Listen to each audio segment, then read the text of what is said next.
यह बात साफ है कि मुगलों से लड़वारे वास्ते मेवाड़ के सिवाय अब और कोई दूसरी ताकत होनी।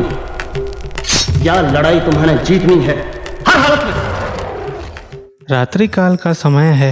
आगरा के किले से बाबर अपनी फौज को देख एक गहन विचार में डूबा है, क्योंकि वो फौज जिसने उसे काबुल, गजनी, समरकंद सब जगह पर फतेह दिलाई, आज लड़ने से इनकार करती है। परंतु ऐसा क्यों?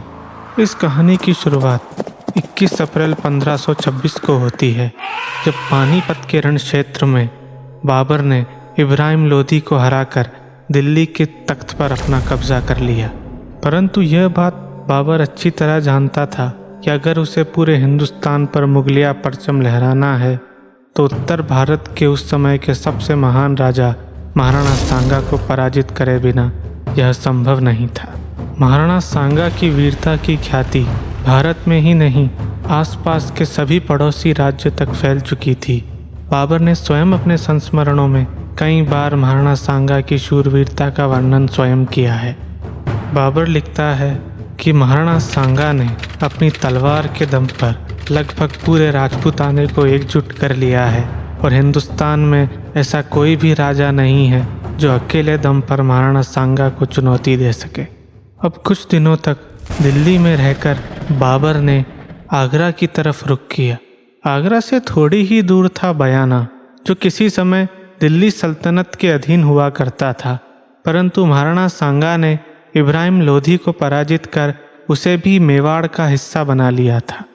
महाराणा सांगा ने निज़ाम खान को बयाना की जागीर सौंप दी थी और उसे बयाना का सामंत नियुक्त किया था। निज़ाम खान एक चालाक और महत्वाकांक्षी व्यक्ति था। वह बाबर और महाराणा सांगा को आपस में लड़वा कर बयाना पर स्वतंत्र अधिकार करना चाहता था।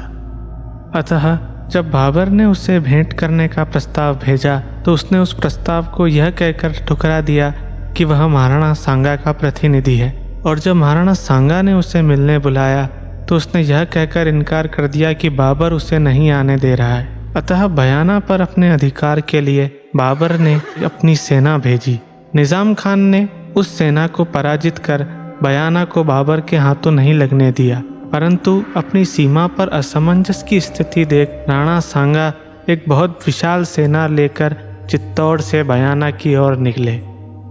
राणा सांगा के आगमन की खबर सुनकर निज़ाम खान ने स्वतः ही अपनी इच्छा से बयाना का किला बाबर को सौंप दिया। बयाना के किले पर बाबर का अधिकार सीधे सीधे राणा सांगा के पराक्रम को चुनौती थी। फरवरी महीने में महाराणा सांगा बयाना के किले पर पहुंचे। उन्होंने बयाना के किले को पूरी तरह से घेर लिया और अपनी सेना को 4 भागों में विभाजित किया। सेना की एक टुकड़ी आगे, एक टुकड़ी पीछे, एक टुकड़ी दाईं ओर और दूसरी टुकड़ी बाईं ओर। महाराणा सांगा की इस रणनीतिक चाल ने दुर्ग से आने जाने वाले सभी रास्तों को जाम कर दिया। अंत में नसीम खान, किस्मती शाह, मंसूर बारलास को दुर्ग छोड़कर भागना पड़ा। उनकी सहायता के लिए बाबर ने अब्दुल अजीज़ के नेतृत्व में एक सहायक सैन्य बल भेजने का प्रयास किया, परंतु महाराणा सांगा की सेना ने उस सहायक सैनिक बल को भी 8-9 मील तक खदेड़ दिया। अब उत्तर भारत के 4 प्रमुख किले रणथंबोर, चित्तौड़, बयाना महाराणा सांगा के अधिकार में थे। युद्ध से भागे हुए बचे कुचे तुर्की सैनिकों ने महाराणा सांगा की शान में कसीदे पढ़ना प्रारंभ कर दिया, जिससे बाबर की पूरी सेना का मनोबल टूट गया।